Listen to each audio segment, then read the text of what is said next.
welcome to the S.O.A.P video series from Oak Tree Community Church in South Bend, Indiana. I'm Daniel, this is Gary, and we are working our way through the book of Job, and we are more than halfway through. We are. And we've actually come to a point in the account where we're making a major break. Yeah. This is sort of the end of a major section, and then next time we'll move forward and Yeah, so as we talked, the first two chapters kind of set up, incredible bad things happen in this guy's life and in Job's life. And then from chapter 3 through chapter 28 is discussions. Yeah. with these three guys. Yeah. Now, last week we did see a little shift in the narrative. We saw that Job's relatives had left him, and the town people considered him what we took to be a sinner, right? Yeah. They were, and that was really the first time that I noticed that there was a long length of time, right? So these guys, this didn't happen in a day. Yeah, right. Probably didn't happen in a week. Or months, maybe. Probably. Yeah. Where we're at, which is kind of interesting. And then the second thing that we saw was towards the end, Job was lamenting on why does it take God so long to repay sin? Yeah. And kind of an interesting question. Yeah. But that's kind of where his mind is. Yeah, and I'm not sure that we really have a good answer to that, right? God does what he wants to do in his timing, yeah, right? Exactly. So exactly, but it's still valid because that's right where he is. Yeah. Okay, so now we have Bildad giving his third speech. Yeah. Right? He's already given two, and there's all these characteristics, and you're like, okay, I'm ready. Yep. Third speech, 6 verses. Yeah, chapter 25. Well, and what's interesting is that Bildad shouldn't have been next. If we're following the pattern, it was Eliphaz, Zophar, and Bildad. Round 1. Round 2, Eliphaz, Zophar, and Bildad. Round 3, Zophar's done. He's just like, you're not listening to me anyway. He doesn't even give a third one. So we skip straight over to Bildad, and you're right. He's just like, here's a couple of thoughts, and I'm done too. Well, and my thing with the thoughts is he's really recycling something Job has previously said. So I guess they are done, right? Yeah. if they're recycling things. Yeah. And really what he's saying is, how can any human being be righteous before God? Yeah. And that's exactly what Job said before. I'd be an idiot. I can't stand before God. Because they were accusing him. Oh, you're unrighteous. Yeah. Well, yeah, I'm unrighteous, but that's not why this is happening. You're not perfect. I never said I was perfect. What I said was I obeyed God to the best of my ability. I was doing what I was supposed to do. I don't like Bildad's conclusion. Verses 5 and 6. Even if the moon is not bright and the stars are not pure as far as he's concerned, how much less a mortal man who is but a maggot, a son of man who is only a worm. I get the word picture, but I think that we as humans are a little more important than that to God. The image of God, the likeness of God, all of that stuff that we have. I'm not a big fan of. So yes, do I call people maggots? Sometimes yes, but not like the entire human Certainly not race. To their face. So Job actually responds, and he has a very sarcastic response that he comes back to. Yeah. Oh, your words have so much power. You have helped the powerless in this world. The spirit that came out of your mouth. He seemed to, in my mind, he laid it on very, very thick. But he does say a number of things in here, right? He's talking about the underworld is naked before God, meaning you can't hide anything from him. Yeah. And he's saying the same thing about earth too. And then Job continues the discussion with, one of the, how big is God? My God is this big, my God is that big. And he ends the chapter with, okay, he's huge, but man, how faint is his whisper? Yeah. Right? How come we don't feel more of his presence? How come he isn't more active with us on a one-on-one basis? Yeah. And again, I think it's great questions, and he's of the mindset where this is where he's at. Yeah. Right? He wants an active, living, loving God, which we say our God is, Right. but literally wants him there, right?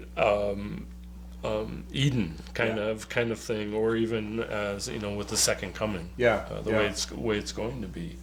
So interesting. The description that he puts in these verses, in verses 5 through 14, is so rich with.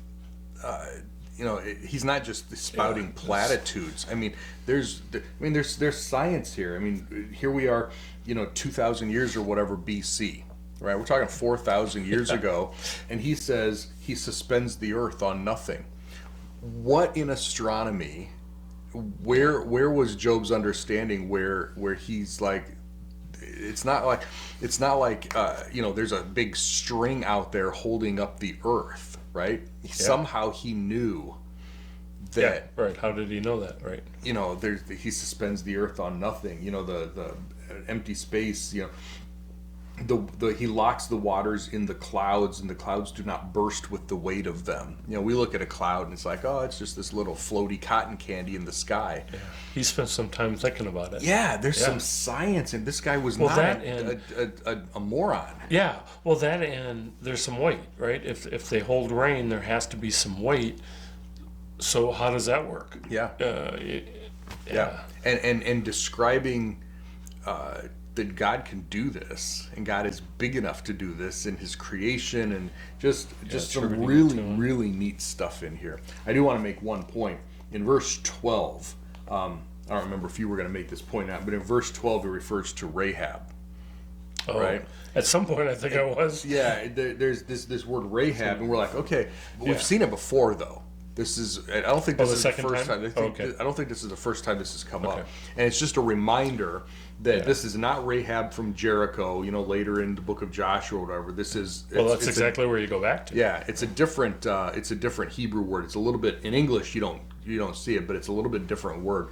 And it's referring to, he calls it the great sea monster. So this is like the Leviathan. This is it's a different word. So when you come across Rahav there, it's so in other words, the Rahab in Jericho is named after a sea monster? No, two different words. They're not even words. In English it looks identical, but in Hebrew they're not even pronounced exactly the same. So just little fun things like that. So and then we do chapter 27, right?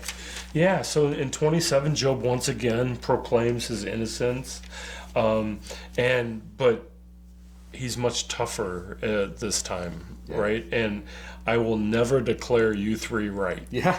It's pretty tough. I will not set aside my integrity, my conscience, my righteousness. Yep. In other words, you guys have beaten me as much as you can. And I'm beaten me up. Yep. I still don't agree with you. Yep. I will never agree with you on this. And we could have saved months here.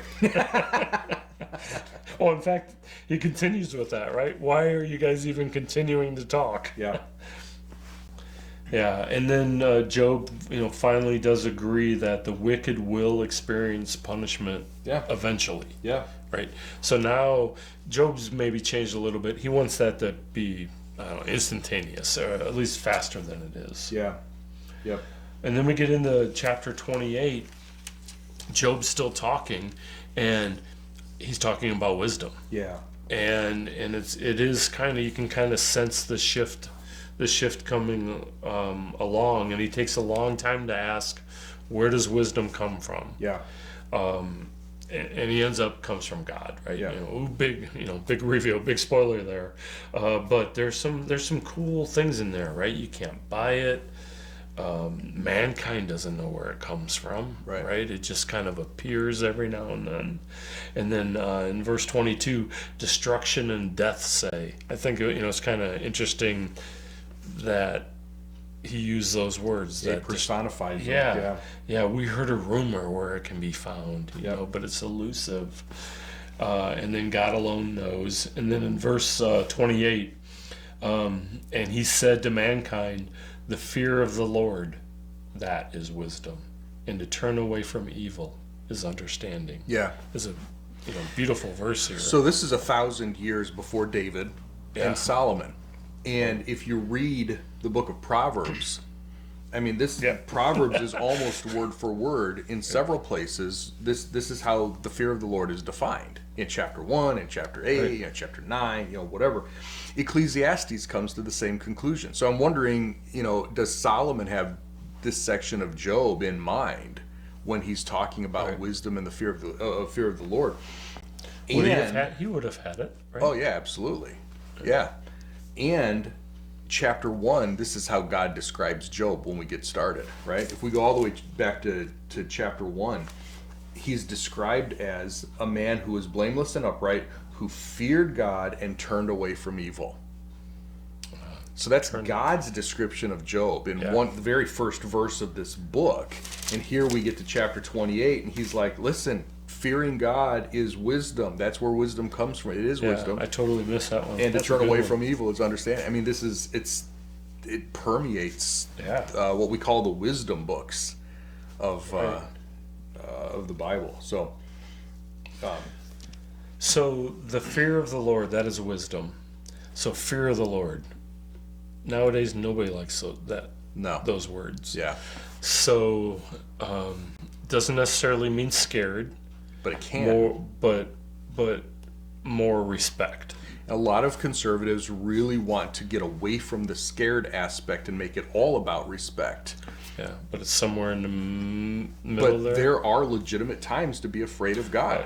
Yeah. Especially in sin and whatever. The Right. book of Hebrews says it's a terrible thing to fall into the hands of the angry God. And he's talking to Christians, right? So we do need to, there's that pendulum, right? On the one side, it's all, God's out to get me. Okay, well, that's not true. So we swing the pendulum to the other side. Well, it's not about fear. It's not about fear at all. It's really Daddy, Abba Yeah. is what I see that side is, right? Yep. All love, all everything. Yeah, Yep, there's there is a middle ground where, yes, we do respect, we do have awe, right? But there's also time that we should fear the punishment that Dad is bringing. right. If we're going to decide to live in sin, if we're not going to repent, the fear of the Lord is both. And we don't want to swing too far one side to the other. So do you see, as part of the second coming, when we're with the Messiah, and before the world ends, right, when the wars are being fought, and it turns out Jesus is fighting the wars, And wins. yeah, but that's where I see us as a Christians and as part of the second coming, witnessing Jesus doing this. I see that's where that fear of the Lord is going to be instilled in us, where we see him in action, we see him with wrath and distributing justice. Yeah. And I think it's going to be an incredibly scary thing. Yeah, but for us, at that point, we'll be resurrected. We're safe. We have no... But seeing our God in that way. In that way, yeah. We haven't seen him like that, Yeah. right? Yeah, we have stories, but we're going to see him Right. in that way. Yeah. Whew. Yeah, and we won't need to fear him, but we'll be able to see, the fear on the faces of his enemies, everything. Right. And he uses the concept of fire throughout. We will face God's fire when we stand at the judgment seat of Christ. Our works, what we do. The blowtorch. Right? The blowtorch, right? Yeah, the flamethrower. Yeah, It's going to flamethrower, pass through God's holy fire. Some people, we Christians don't have to worry about God's fire. He has one holy fire, and it purifies.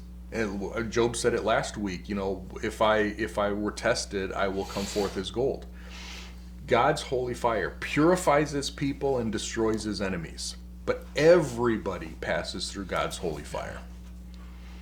So, yeah, there's some reason to be afraid depending on what we're, where we are in our relationship with him. Yeah. And that is wisdom. Well, so here's the wisdom part.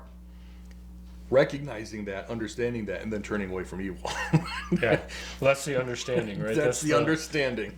That's what application. knowledge turns to wisdom, right? What am I going to do with this? Yeah, right. Knowledge is God's going to, punish evil, wickedness, right? Wisdom is maybe I should turn from that. Yeah. So for the next these couple of chapters, Job goes into this really soliloquy. It's just back to him and God again. He's ignoring the other guys. He's just not even talking to them anymore. You know, if they're listening, that's fine. But now it's just him, and he has some things to reminisce and get off his chest. And so for the next couple of chapters, it's just God, just sort God of and him. yeah, Or just Job him and God. talking to God. Yeah. Okay. Hoping that God is listening, and if he's not listening, at least he's going to get some stuff off his chest. So that's where we're going to go for a couple of chapters, and then we're going to make a turn and start working our way toward the end of the book. Okay. So Good. the conclusion is coming, I promise you. It's not all doom and gloom from here on out. There's some really neat things to think about. So hopefully you've found this helpful. If you have, let us know. If you haven't, listen to it again and then let us know. And we'll see you back here next time to hear what's on Job's heart. Bye.